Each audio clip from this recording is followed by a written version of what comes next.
He was just 63 kilos, only 5 feet 7 inches tall, but when his fists moved, they struck like thunder. A single-inch motion could send men flying.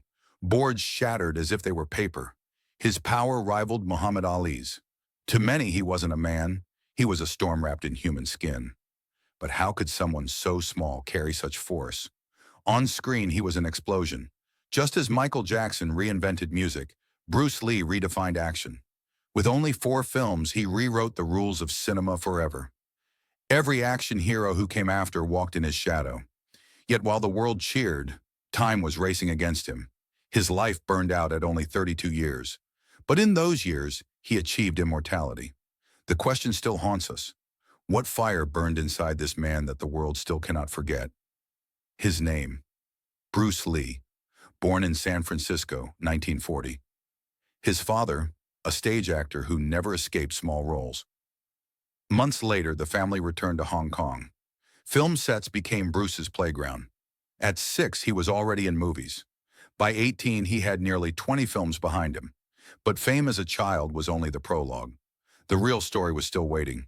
Bruce's talent stretched beyond the screen.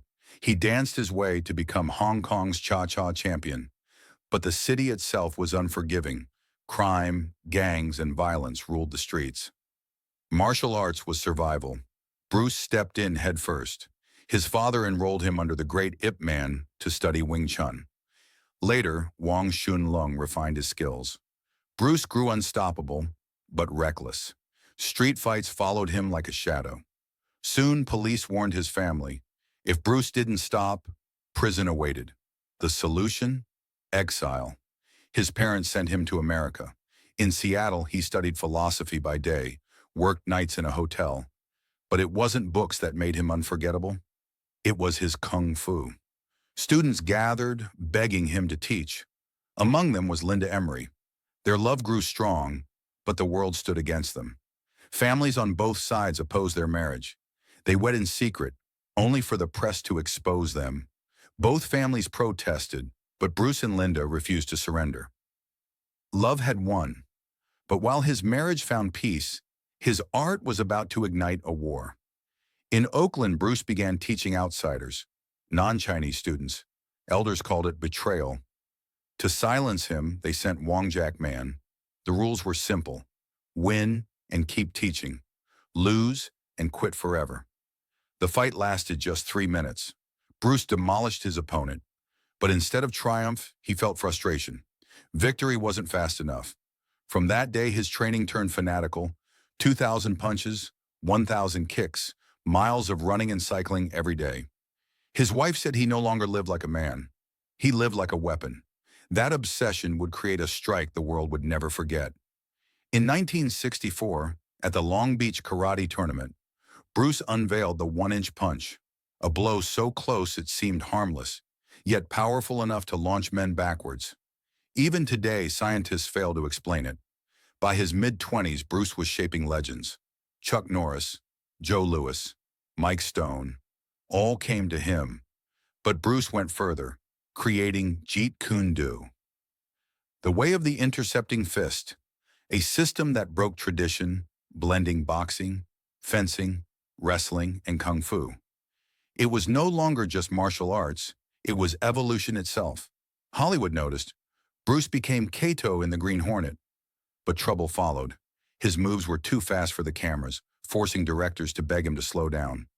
Worse, producers once demanded he lose a fight to Robin. Bruce refused. He would never betray his art. They rewrote the scene as a draw. The show failed after 1 season, but Bruce's presence lingered. Still, Hollywood hesitated. An Asian as a leading man? Executives doubted audiences would accept it, but Bruce would not wait for their permission. He returned to teaching.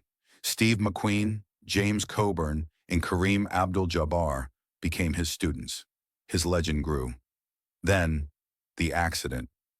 At 29, while training, Bruce severely injured his back. Doctors declared his career finished, but Bruce Lee never believed in limits.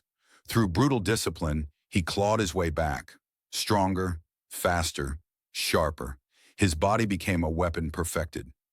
And then, Hong Kong films launched him into superstardom. Crowds roared his name. The world could no longer look away.